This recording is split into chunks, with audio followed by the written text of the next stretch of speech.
नमस्कार साथियों। आज का टॉपिक है घर में कितना कैश रखना चाहिए और घर में कैसे सेविंग करें। ये हमारा आज का टॉपिक है। तो इसके लिए कुछ पॉइंट्स हैं।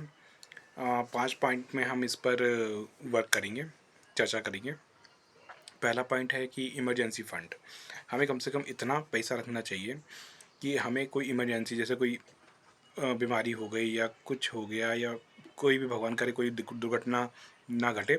अगर वैसा कुछ हो गया तो हमें उसके लिए फ़ंड चाहिए कि क्या बोलते हैं, इसमें हमारा तुरंत हमारा काम हो जाए।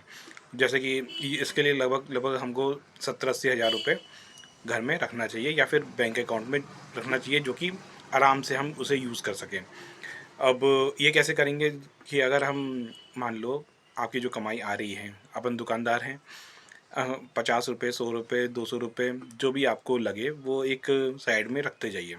उसमें क्या होगा कि आपको पता भी नहीं चलेगा और आपके महीने के 1500 से लेकर के 2000-3000 रुपये अलग ये सेव होते रहेंगे। तो इसमें आप इसको आप बैंक अकाउंट में रखिए या अपने घर में कहीं सेव रखिए।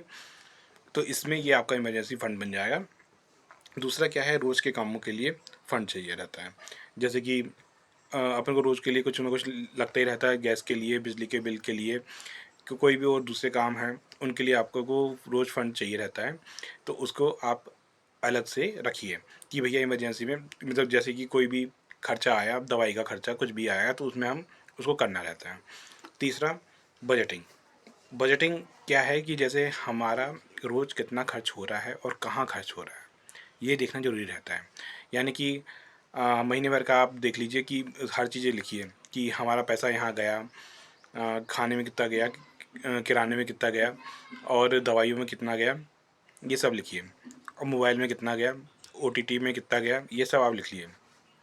अब देखिए, हम जो ज़रूरत की चीज़ है, जो फिक्स्ड है अपने लिए, जो ज़रूरी है, उसको तो आपको करना ही पड़ेगा। जैसे बिजली का बिल, अगर रेंट में रह रहे हैं तो रेंट का देना पड़ेगा, खाने का देना पड़ेगा, सब्जी का देना पड़ेगा, ये तो आप करना ही पड़ेगा। ये ठीक है, इसको रोक नहीं सकते। दूसरा, अगर जैसे अपना एन्जॉयमेंट के लिए जो जो चीज़ें कर रहे हैं, अगर हो सके, अगर ये आपको भारी पड़ रहा है और बजट करने की मतलब निवेश करने के लिए या सेविंग करने के लिए आपको इसको कटौती करना पड़ रहा है तो आप इसको करिए। तो उससे क्या होगा कि आपका अलग से पैसा ये बचत हो जाएगी।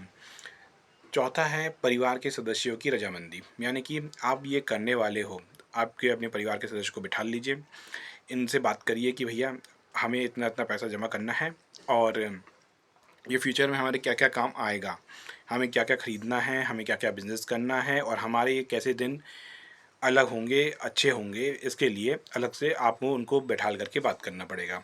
अगर आप इनको मना लेते हैं तो वो आपके साथ सहयोग करेंगे, जिससे आपकी सेविंग की और एक अलग बजट बनाने की या फिर कुछ नया बिज़नेस करने के लिए जो फ़ंड चाहिए रहता है, उसकी रिक्वायरमेंट पूरी हो जाएगी।